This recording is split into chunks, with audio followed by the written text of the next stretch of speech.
নমস্কার বন্ধুরা, এডুটাচে তোমাদের স্বাগত জানাই। আমি কৌশিক। আজকে আমি তোমাদের আবার ম্যাথামেটিক্স ক্লাস নিয়ে এসেছি আইসিডিএস সুপারভাইজার মেন্স এক্সামের জন্য, আর এটা এপিসোড 5। সো তোমরা যারা এপিসোড 1, 2, 3, 4 দেখোনি তাদের জন্য এখানে আই বাটনে লিঙ্ক দিয়ে দিলাম, সেখান থেকে তোমরা চেক করে নিতে পারো। এছাড়াও গ্রুপের ডিসক্রিপশনে নিচে ডিসক্রিপশনে দেওয়া থাকবে, সেখান থেকে তোমরা চেক করে নিতে পারো। তো শুরু করার আগে বলে রাখি, তোমরা যারা আমাদের চ্যানেলে নতুন তারা অবশ্যই আমাদের চ্যানেলকে সাবস্ক্রাইব করে নেবে, আর পাশে দেখবে বেল আইকন আছে, সেটা প্রেস করে দেবে, তাহলে আমাদের নতুন ভিডিওগুলো তোমরা খুব তাড়াতাড়ি আমাদের চ্যানেলে পেয়ে যাবে। এছাড়াও আমাদের টেলিগ্রাম চ্যানেল আছে এডুটাচ, বানানটা দেখে নাও। তোমরা টেলিগ্রাম গিয়ে সার্চ করবে, সার্চ করলে আমাদের এই যে চ্যানেলের লেআউট দেখতে পাচ্ছ, সেখান থেকে তোমরা এই নিচে জয়েন বাটন আছে, জয়েন বাটনে ক্লিক করলে জয়েন হয়ে যেতে পারবে। এছাড়াও জয়েন হওয়ার পরে পাশে দেখবে একটা ডিসকাস বাটন পাবে, সেখানে ক্লিক করলে আমাদের অফিসিয়াল গ্রুপে জয়েন হতে পারবে। সেখানে আমরা সপ্তাহে একটা করে মক টেস্ট নিই। এছাড়াও আমাদের ডেলি কুইজ টেস্ট থাকে, সেগুলো তোমরা পার্টিসিপেট করতে পারো। এছাড়াও তোমাদের যদি অঙ্কের কোনো প্রবলেম থাকে তা সেটাও আমার সাথে কন্ট্যাক্ট করতে পারো। আমি টেলিগ্রাম আইডি দিয়ে দিলাম, এটা আমার টেলিগ্রাম আইডি। সো তোমরা এখান থেকে আমার সাথে কন্ট্যাক্ট করে নিতে পারো। তো আজকে চলে আসি প্রথম অঙ্কে। প্রথম অঙ্ক কী বলেছে দেখো, এ bag contains 1 rupee 50 paise and 25 paise coins in a ratio 8:9:11. If the total money in the bag is rupees 122, find the number of the coins of each type. তার মানে কি, একটা ব্যাগের মধ্যে 1 টাকা 50 পয়সা ও 25 পয়সার কয়েন রয়েছে, কত রেশিওতে? 8:9:11। আর টোটাল টাকা বলে দিয়েছে কত, টোটাল মানি বলে দিয়েছে তোমার 122 টাকা। কয়েনের সংখ্যা কত সেটা তোমার জিজ্ঞাসা করেছেন। তো এটা যেহেতু এখানে রেশিও দিয়ে দিয়েছে, আর এরকম রেশিও দেওয়া থাকলে আমরা কি করি, সবসময় এক্স ধরে নিই, 8x 9x 11x। তাহলে আমরা লিখবো, মনে করি 1 টাকা 50 পয়সা, 1 টাকা 50 পয়সা ও 25 পয়সা মুদ্রার সংখ্যা যথাক্রমে 8x, 9x ও 11x টি। এবার তাহলে কি করবো, এবার আমরা টাকাটা বের করব। এগুলো তো সংখ্যা বেরোলো, তাহলে আমি এবার টাকা বের করবো। তাহলে লিখবো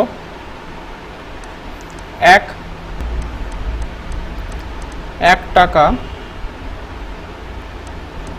মুদ্রার মোট মূল্য 8x × 1, 8x টাকা। কেন 1 টাকা, সেটার মূল্য তো 1 টাকাই হবে। এরপর লিখবো 50 পয়সা মূল্য, মোট মূল্য। তোমরা এটা ডট ডট দিয়ে লিখতে পারো, কোনো ব্যাপার না। এটা হবে 9x × যেহেতু 50 পয়সা, তাহলে ওটাকে টাকাতে কনভার্ট করলে কত হবে, 1/2, মানে অর্ধেক হচ্ছে। তাহলে 9x/2 এত টাকা। এরপর হবে 25 পয়সা, 25 পয়সার মুদ্রার মোট মূল্য, এটা হবে 11x × 25 পয়সা, মানে হচ্ছে টাকায় কনভার্ট করলে 1/4, তাহলে 1/4, তাহলে 11x/4 এত টাকা। তাহলে আমি তিনটের কিন্তু টাকা পেয়ে গেলাম, আর আমাদের টোটাল টাকা অবশ্যই বলে দিয়েছে, এই যে 122 বলে দিয়েছে। তাহলে লিখবো প্রশ্ন মতে, তাহলে 8x + 9x/2 + 11x/4 এটা ইকুয়ালস টু তোমার 122 হবে কি, তাই না? এবার এটাকে সলভ করে এখান থেকে এক্স এর ভ্যালু বের করবো। লসাগু করে দাও, লসাগু 4 হবে, এখানে 32x, এখানে হবে 2, 9 × 18x, এখানে হবে 16x, 122, এর তিনটে যোগ করলে হবে 61x/4 ইকুয়ালস টু 122। এখান থেকে আমি যদি এক্স এর ভ্যালু বের করি, তাহলে 4টা উপরে যাবে আর 61 নিচে যাবে, তাহলে 122, 61, তাহলে 61 দিয়ে এটা কাটলে 2 হয়, তাহলে 8। তাহলে এক্স এর ভ্যালু আমার কত বেরোলো, 8। এবার আমি বের করতে হবে কি, তিনটে কয়েনের আলাদা আলাদা করে সংখ্যা বের করে নিতে হবে। তাহলে আমি পাশেই এখানে লিখছি, জায়গা কম আছে তাই আমি এখানে পাশেই করে দিচ্ছি। আমাকে বের করতে বলেছে প্রত্যেকটা কয়েনের সংখ্যা কত। তাহলে লিখব 1 টাকা মুদ্রার সংখ্যা, 1 টাকা মুদ্রার সংখ্যা কত ছিল 8x, তাহলে 8 আর আমার x এর ভ্যালু কত বেরিয়েছে 8, তাহলে 8 64 50 পয়সা মুদ্রার সংখ্যা, এটা কত হবে 9x/2, তাহলে এখানে 9 × 8/2, 2 দিয়ে 8 কাটলে হয় 4, তাহলে কত হচ্ছে 4 নং 36 এতটা। আর লাস্ট একটা বাকি থাকছে হচ্ছে 25 পয়সা, তাহলে 25 পয়সা মুদ্রার সংখ্যা সমান সমান 25 পয়সা মুদ্রার সংখ্যা, তাহলে কত হবে 11 × 8/2, 4, তার মানে 44। তাহলে অঙ্ক তোমার হয়ে গেল। চলো পরের অঙ্কে চলে আসি। পরের অঙ্কে বলেছে Kamal can do a work in 15 days. Bimal is 50% more efficient than Kamal. The number of days Bimal will take to do the same piece of work is. তার মানে কি বলেছে যে কামাল 15 দিনে একটা কাজ করতে পারে পুরো কাজটা, আর বিমল কমলের থেকে 50% মোর এফিসিয়েন্ট মানে কর্মদক্ষ। তাহলে বলছে যে বিমল ওই পুরো কাজটা করতে মানে যে সেম কাজটা কমল করেছিল সেই কাজটা সে কত দিনে করতে পারে। তো অঙ্কটা আমি প্রথমে কি লিখবো, যেহেতু ওই 50% মোর এফিসিয়েন্ট বলেছে ওখান থেকে আমাকে অঙ্কটা শুরু করতে হবে। তাহলে লিখবো বিমলের কর্মদক্ষতা কমলের তুলনায় 50% বেশি। ওকে, তাহলে অর্থাৎ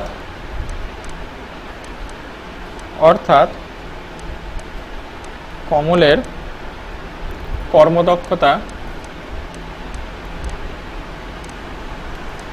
100% হলে বিমলের দক্ষতা কত হবে 150%।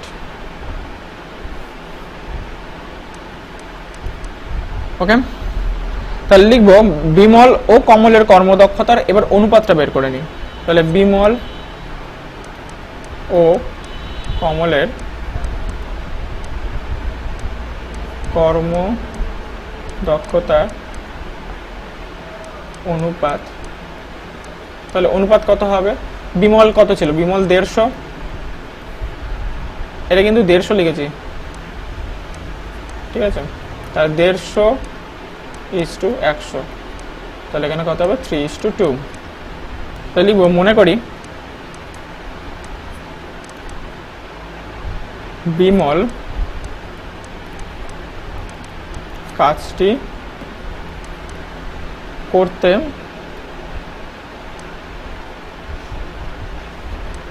x দিন সময় নেয়। তাহলে প্রশ্ন মতে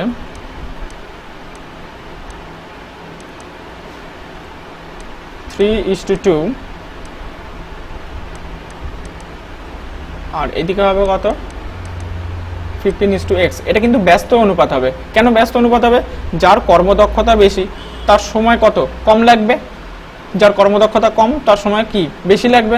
তাহলে প্রথমে কার ছিল, প্রথমে কর্মদক্ষতা ছিল বিমলের, তাহলে সময়টা তখন কার হয়ে যাবে কমলের।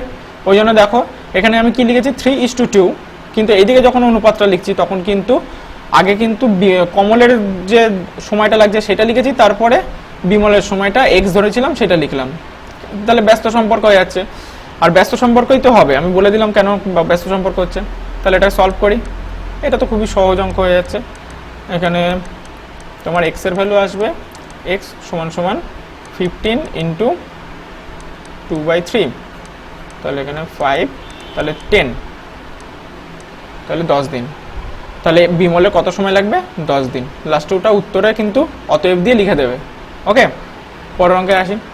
পরের অঙ্ক বলেছে in an election between two candidates, one get 60% of the total votes and elected by a margin of 400 votes. Find the total number of votes. এখানে একটা স্পেস হবে, ওকে। Find the total number of votes. তো অঙ্কটা আমাকে যে বিজয়ী হয়েছে তার রেসপেক্টে আমাকে অঙ্কটা করতে হবে। তাহলে বিজয়ী যে হয়েছে দেখি, তাহলে লিখবো এখানে বিজয়ী ব্যক্তি ভোট পান। বিজয়ী ব্যক্তি কত ভোট পান? 60%, এই যে 60%। আর যে পরাজিত, তাহলে পরাজিত ব্যক্তি ভোট পান, তাহলে পরাজিত ব্যক্তি ভোট কত পাবেন? 100 থেকে মাইনাস করলেই বেরিয়ে যাবে 40%। এবার তাহলে কি করব, এখানে যে জিতেছে সে কত পার্সেন্ট ভোটে জিতেছে পরাজিত ব্যক্তির থেকে সেটা কিন্তু বের করতে হবে। তাহলে লিখব বিজয়ী ব্যক্তি জেতেন 60 minus 40 এত পার্সেন্ট, দ্যাট ইজ 20% ভোটের অন্তরে, কি তাই তো? এইবার আমি অঙ্কটা করব। তাহলে 20% ভোটটাই দেখো এটা বলে দিয়েছিল, এই যে 400 ভোট, মানে যে হেরে গেছিল তার থেকে যে জিতেছে সে 400 ভোট বেশি পেয়ে জিতেছে। তাহলে সেই 400 ভোটটাই কি এই 20%-এর সমান। তাহলে লিখব 20% ভোট সমান সমান 400টি ভোট। তাহলে অতএব 1% ভোট সমান সমান এতটি ভোট। আর 100% ভোট কত? তাহলে 100% কেন বের করলাম? কারণ আমাকে এখানে টোটাল নাম্বার অফ ভোট জিজ্ঞাসা করেছে। তাহলে এখানে লিখব 400 × 100 বাই 20 এত। এটা তোমার ক্যালকুলেশন করে বেরোবে 2000টি ভোট। তাহলে মোট ভোট সংখ্যা কত ছিল? 2000টি। পরের অঙ্কে চলে আসি। পরের অঙ্ক দেখো কি বলেছে, এটা সরল অঙ্ক। তোমাদের সরল অঙ্ক কিন্তু এর আগেও একটা করানো হয়েছিল, সুতরাং নিয়মটা কিন্তু জানতে গেলে তোমাকে আগের ভিডিওটা দেখতে হবে, ওকে। আগের ভিডিওটা কিন্তু আমাদের ডেসক্রিপশনে বা আই বাটনের লিঙ্কটা দেওয়া আছে, তোমরা দেখে নিও। এখানে একটা নিয়ম ফলো করতে হয়, সেই নিয়মটার নাম হচ্ছে বদমাস, BODMAS। তোমরা যারা জানো, ম্যাক্সিমাম অনেকেই জানো, এটা যারা জানো না তাদেরকে বলে দিচ্ছি। বদমাস এর আগে একটা ভি থাকে, ভিটা হচ্ছে ব্র্যাকেটে ভারের জন্য। ভার মানে হচ্ছে বাংলায় যেটা রেখা বন্ধনী বলা হতো, ওকে। তো অঙ্কটা আমরা শুরু করি। আচ্ছা, অঙ্কটা আমি একবার লিখে নিই। অঙ্কটা লিখে নিয়ে করলে বেটার হবে, তোমাদের বুঝতে সুবিধা হবে।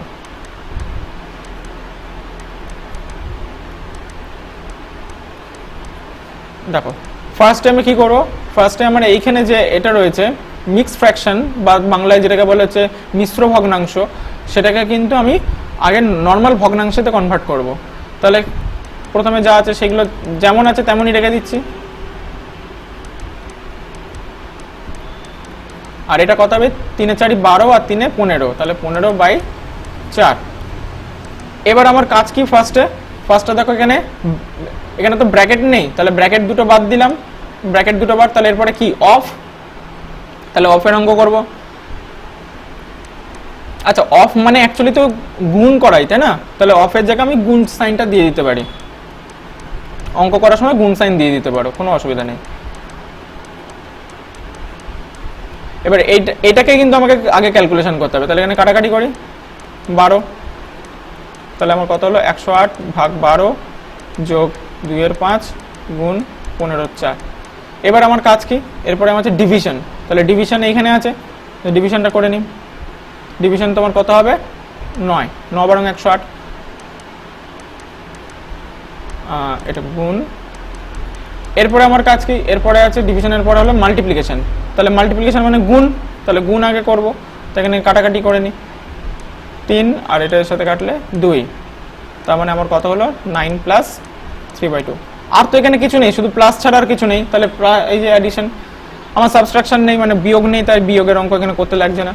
তাহলে এটা যোগ করব কি করে? এবার দেখো তোমরা এখানে যোগটা করার সময় কিন্তু অনেক সময় এটাকে লসাগু করবে, লসাগু করে ওর সাথে গুণ করবে, এর সাথে যোগ করবে, অনেক ঝামেলা হয়ে যাবে। অত কিছু করার দরকার নেই। তুমি এখানে কি করবে, 9 বসালে। আর এই যে 3/2 মানে কত? 1.5, তাই তো? তাই 1.5 আমি এখানে লিখলাম।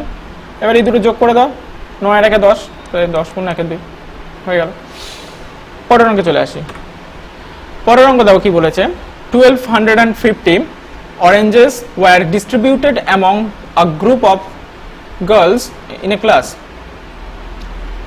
Each girl got twice as much oranges as the number of girls in that group. The number of girls in the group was, মানে কি বলেছে, 1250 অরেঞ্জেস মানে হচ্ছে কমলা লেবু, সেটা ডিস্ট্রিবিউট করছে কিছু সংখ্যক মেয়েদের মধ্যে। বলেছে যে এখানে যতগুলো মেয়ের সংখ্যা রয়েছে, গার্লের সংখ্যা রয়েছে, তার দ্বিগুণ সংখ্যক অরেঞ্জ প্রত্যেকটা মেয়েকে দেওয়া হচ্ছে। তাহলে কতজন বালিকা ছিল? তো লিখব, মনে করি মোট বালিকার সংখ্যা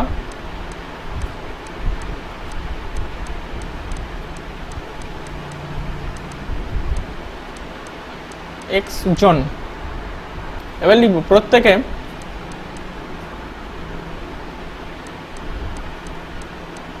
প্রত্যেকে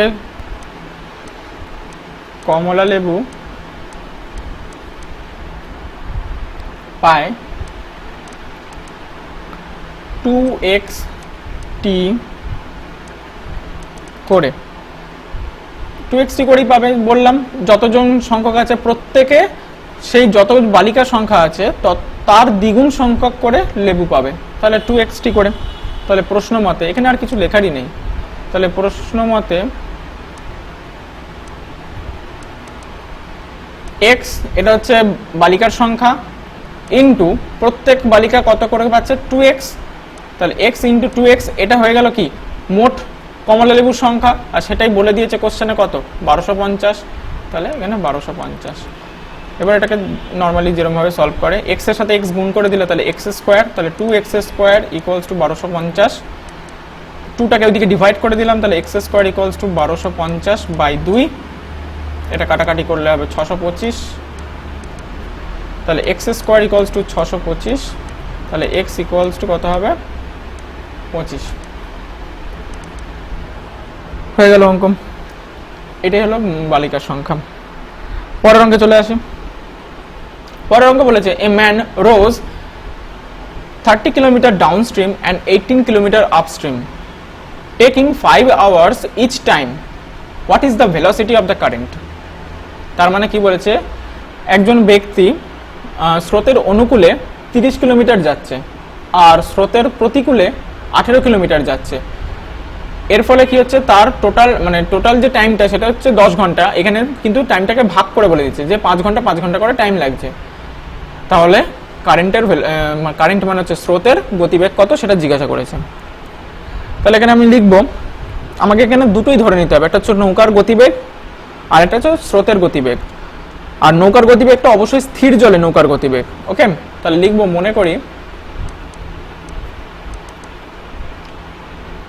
মনে করি স্থির জলে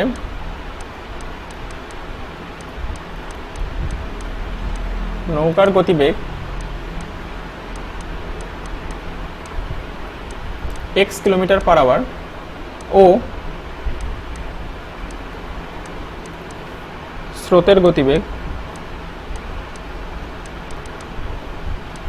y কিলোমিটার পার আওয়ার। ওকে, তাহলে প্রশ্ন মতে x plus y equals to, আচ্ছা x প্লাস y এটা কি স্রোতের অনুকূল, মানে কি যে স্রোতের বেগ আর নৌকার বেগ এই দুটো যোগ হয়ে যাচ্ছে, যার জন্য কি হয় নৌকা অনেক স্পিডে যায়, এটাকে বলা হয় আপেক্ষিক গতিবেগ। ওকে, আর গতিবেগ মানে কি, গতিবেগ হচ্ছে দূরত্ব বাই সময়। তার দূরত্ব এখানে কত, 30 কিলোমিটার, তাহলে 30 আর সময় কত, 5 ঘন্টা, নিচে 5, এটাকে কাটাকুটি করলে কত হয় 6, এটাকে দিলাম 1 নম্বর ইকুয়েশন। আরেকটা বলেছে স্রোতের প্রতিকূলে মানে স্রোত যেদিকে যাচ্ছে তার বিপরীত দিকে নৌকা যাচ্ছে, তাহলে নৌকা যদি এক্স হয় তাহলে স্রোতটা অপোজিটে আছে, তার মানে কি ওকে থামিয়ে দেবে, কমিয়ে দেবে স্পিডটা, তাহলে মাইনাস হবে। তাহলে এক্স মাইনাস ওয়াই এটা ইকুয়ালস টু কত হবে 18/5। সময়টা বলেছে একই লাগবে, এটাকে দিলাম 2 নম্বর। এবার এই দুটোকে সলভ করলে বেরিয়ে যাবে।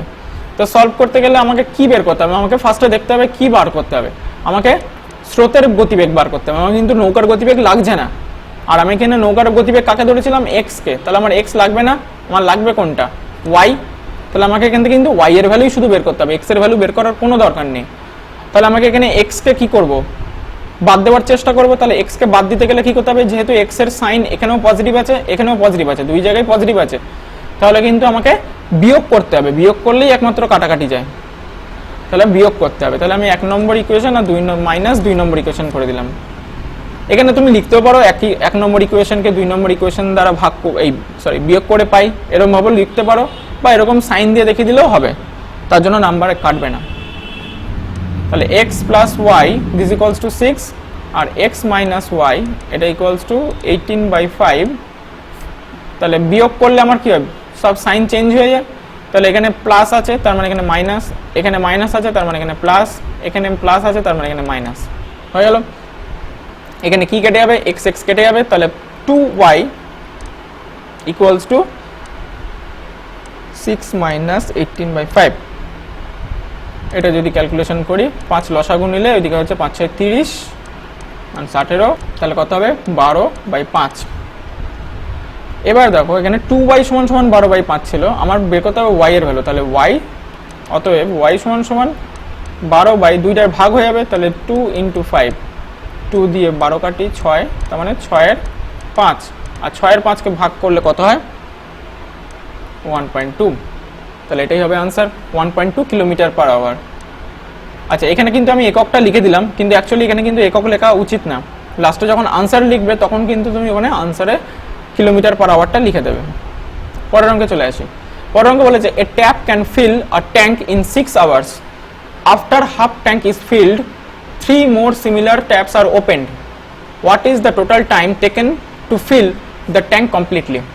বলছে যে ওই একটা ট্যাপই তোমার অর্ধেকটা যখন ট্যাঙ্ক ভর্তি করলো, তারপরে কি হচ্ছে সিমিলার আরো 3টে ট্যাপ ওপেন করে দেওয়া হলো, তাহলে কত টাইম লাগবে ট্যাঙ্কটা ভর্তি হতে।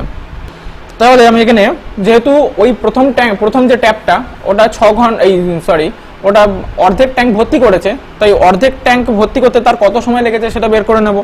তাই লিখব এক অংশ পূর্ণ করতে ট্যাপটির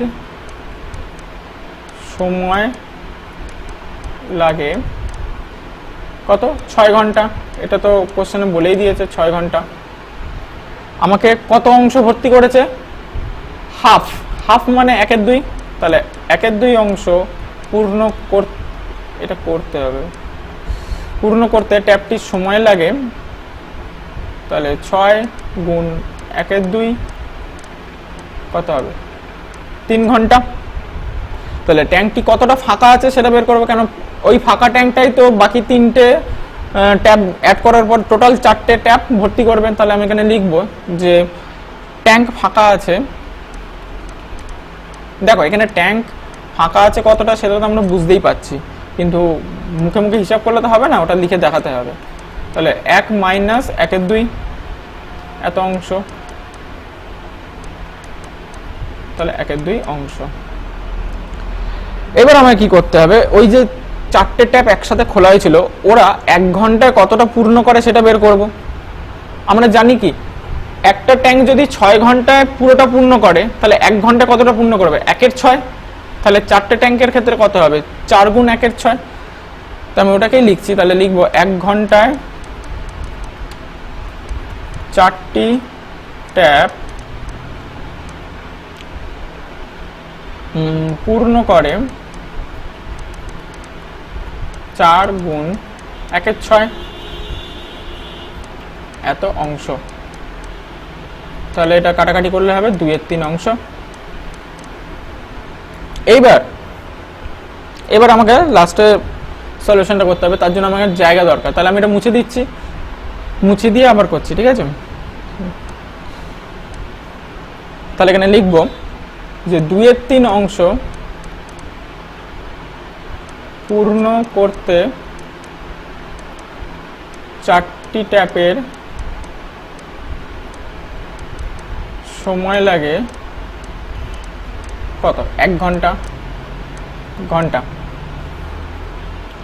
তাহলে এক অংশ পূর্ণ করতে 4টি ট্যাপের সময় লাগে, উল্টে যাবে এটা, 3/2 ঘন্টা। আর বলেছে হাফ অংশ, কেন আমার অর্ধেক অংশ তো ভর্তি হয়ে গেছিল, তাহলে আর বাকি অংশ বাকি ছিল, তাহলে এখানে হবে 3/2 1/2 মানে 3/4 ঘন্টা। এবার 3/4 ঘন্টা মানে কত? মিনিটে কনভার্ট করব, তাহলে 3/4 ওকে যদি মিনিটে কনভার্ট করি 60 দিয়ে গুণ করব, এত মিনিট, এটা কাটাকাটি করলে হবে 45 মিনিট। আচ্ছা, তাহলে আমার টোটাল কত সময় লাগে? আগে 3 ঘন্টা টাইম লেগেছিল প্রথম ট্যাপটা যখন ভর্তি করেছিল, তাহলে 3 ঘন্টা আর এখানে 45 মিনিট, তাহলে 3 ঘন্টা 45 মিনিট। তাহলে লাস্টে লিখবো অতএব ট্যাঙ্কটি পূর্ণ হতে বা ভর্তি হতে সময় লাগে 3 ঘন্টা 45 মিনিট। হয়ে গেল। পরের অঙ্কে চলে আসি। তো দেখো এখানে কি বলেছে, A B and C are 3 partners in a business. If A's capital is equal to twice B's capital and B's capital is 3 times C's capital, the ratio of the capitals of ABC is। তাহলে এরা তিনজনে একটা business শুরু করে, ঠিক আছে, তিনজনে আলাদা আলাদা অর্থ দিয়েছে, সেই অর্থের রিলেশনটা কিরম দিয়েছে সেটা বলে দিচ্ছে যে এর অর্থ বি এর দ্বিগুণ আর বি এর অর্থ সি এর 3 গুণ, তাহলে তাদের অর্থের অনুপাত কত? এই হচ্ছে অঙ্ক। তাই লিখবো, মনে করি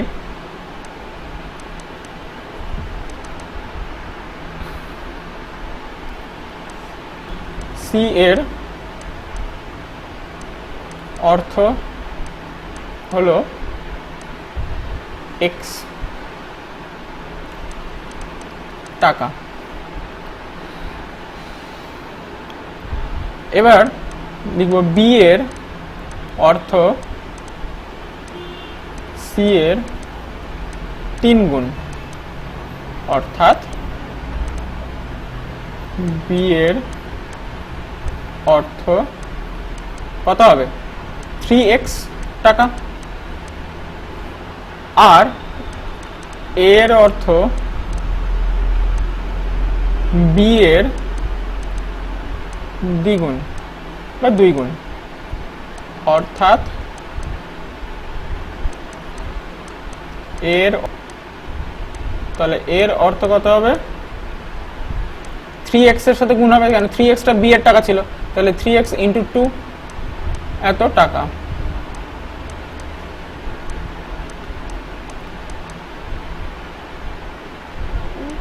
ঠিক আছে, পাশের জায়গা নেই, আমি ওটা করে লিখে দিলাম। তাহলে এখানে লিখবো অতএব, এবার আমাকে চেয়েছে এদের অনুপাত, রেশিও বের করতে বলেছে, তাহলে অনুপাত বের করব। তাহলে লিখবো তাদের ব্যবসায় বিনিয়োগ অর্থের অনুপাত। তাহলে প্রথমে কার ছিল? প্রথমে এ ছিল 6x ইজ টু, পরেরটা ছিল 3x আর লাস্টেরটা x। তাহলে 3 দিক থেকে x কেটে দিলে এটা হবে आंसर। পরের অঙ্কে চলে আসি। 9 অঙ্ক বলেছে যে 3/4 of a number is more than 2/3 of a number by 5, the number is। অর্থাৎ মানে বলেছে একটা নাম্বারের 3/4 অংশ সেটা কত বেশি? ওই নাম্বারের 2/3 অংশের থেকে 5 বেশি। এখানে এই যে বাই 5 বলেছে, 5 বেশি, তাহলে নাম্বারটা কত? তার নাম্বারটা এখানে ধরে নিতে হবে। তাহলে লিখব, মনে করি সংখ্যাটি হলো x। তাহলে সংখ্যাটির 3/4, যাকে বাংলায় কি বলা হয় 3/4, তাহলে 3/4 অর্থাৎ x ইন্টু 3/4, তার মানে 3x/4। আর সংখ্যাটির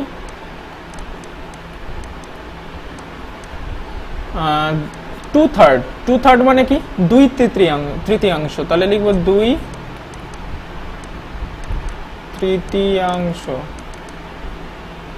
অর্থাৎ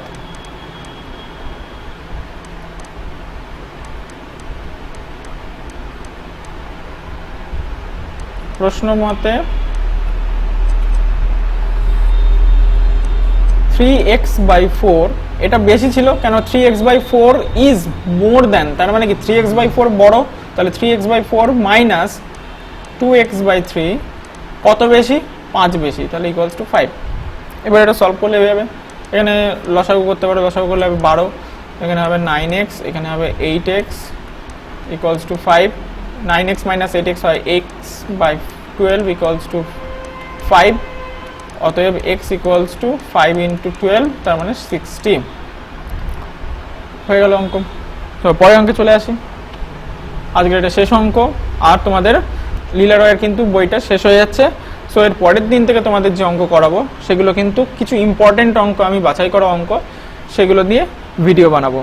তো আজকে শেষ অঙ্ক দেখো কি বলেছে, বলছে ইফ কারণ পারচেসেস 10 oranges for ₹25 and sell 9 oranges for 25, then find the gain percentage। তার মানে কি বলেছে, সে 25 টাকা দিয়ে 10টা অরেঞ্জ কিনেছে, মানে কমলা লেবু কিনেছে, আর সেটা 25 টাকাতে 9টা অরেঞ্জ বিক্রি করছে, তাহলে তার গেন কত, মানে তার প্রফিট কত। তাহলে লিখবো এখানে আমাকে, যেহেতু 10টা অরেঞ্জ 9টা অরেঞ্জ, অরেঞ্জের সংখ্যাটা কিন্তু ইকুয়াল না, তাহলে আমাকে এখান থেকে ইকুয়াল করে নিতে হবে, মানে একটা অরেঞ্জ নিয়ে আমি বের করব। তাহলে লিখবো এখানে আমি যে একটি অরেঞ্জের বা একটি কমলা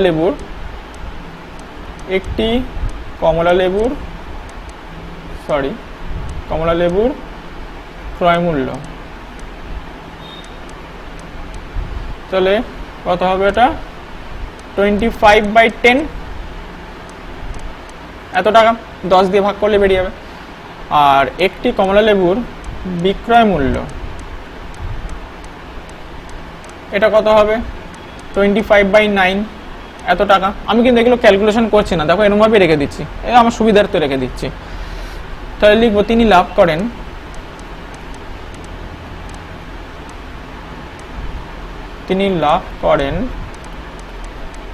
তাহলে লাভ করেন, তাহলে বিক্রয় মূল্য থেকে ক্রয় মূল্য মাইনাস করতে হবে, তাহলে 25/9 মাইনাস 25/10, এত টাকা। এটা তুমি এখানে সলভ করে নিতে পারো, এটা সলভ করলে হবে 90, এখানে হবে হচ্ছে 250, এখানে হবে 225, এটা ক্যালকুলেশন হবে 25/90, এত টাকা। এটা লাভ করেন বেরোলো, আমাকে বের করতে হবে গেন পার্সেন্টেজ, মানে শতকরা কত লাভ করেন। তাহলে লিখবো অতএব তিনি শতকরা লাভ করেন 25/90 বাই, এটা হচ্ছে লাভ করেছিল, আর লাভের নিচে কি হবে ক্রয় মূল্য, তা ক্রয় মূল্য কত 25/10, আর এটা শতকরা বের করছি, তাহলে 100-র মধ্যে বের করবো, তাহলে 100। আর এখানে কিন্তু পাশে কিন্তু পার্সেন্টেজ দেবে না, এখানে টাকা লিখবে, যেহেতু এখানে তুমি শতকরা শব্দটা লিখেছো, তাহলে এখানে কিন্তু টাকা লিখতে হবে, বুঝতে পারলে তো। যদি এখানে তোমার যদি টাকা না লিখে তুমি যদি পার্সেন্টেজ দিতে চাও, তাহলে কিন্তু এখানে শতকরা লেখা যাবে না। ওকে, তাহলে এখানে তোমার এখানে কি হচ্ছে 25 কেটে যায়, 10টা উপরে চলে যায়, 10টা যেহেতু হরের হর, তাই ওটা উপরে চলে যাবে, তাহলে 10 উপরে গেল, 90টা নিচে চলে এলো, ইন্টু 100, এত টাকা। এটাকে যদি ক্যালকুলেশন করো তোমার হবে হচ্ছে 11.1 টাকা। আজকের মতো এই পর্যন্তই। তো তোমাদের যদি ভিডিওটা ভালো লেগে থাকে তাহলে অবশ্যই কিন্তু লাইক করবে, বন্ধুদের সাথে শেয়ার করবে, কারণ তুমি যেরকম হেল্পফুল হচ্ছ তোমার বন্ধুরাও যেন সেই সুযোগটা পায়, সেই চেষ্টা করো। আর অবশ্যই চ্যানেলটা যদি সাবস্ক্রাইব করতে ভুলে যাও অবশ্যই সাবস্ক্রাইব করে নাও। আমাদের কিন্তু নিয়মিত ভিডিও বানানো হয়, পুজোর কারণে ভিডিওটা একটু লেট হয়ে গেল ঠিকই, তবে এরপরে কিন্তু আমাদের ভিডিওগুলো খুব তাড়াতাড়ি সব ভিডিও আসছে। তাহলে কিন্তু আমাদের চ্যানেলকে লক্ষ্য রেখো, এরপর কিন্তু আরও তাড়াতাড়ি অনেক ভিডিও আসছে। ওকে, সো সাবস্ক্রাইব করো আর পাশে বেল আইকনটা ক্লিক করে দিও, তাহলে কিন্তু নতুন ভিডিওগুলো তোমরা নোটিফিকেশনে পেয়ে যাবে। ওকে, তো আজকের মতন এই পর্যন্তই, গুড বাই।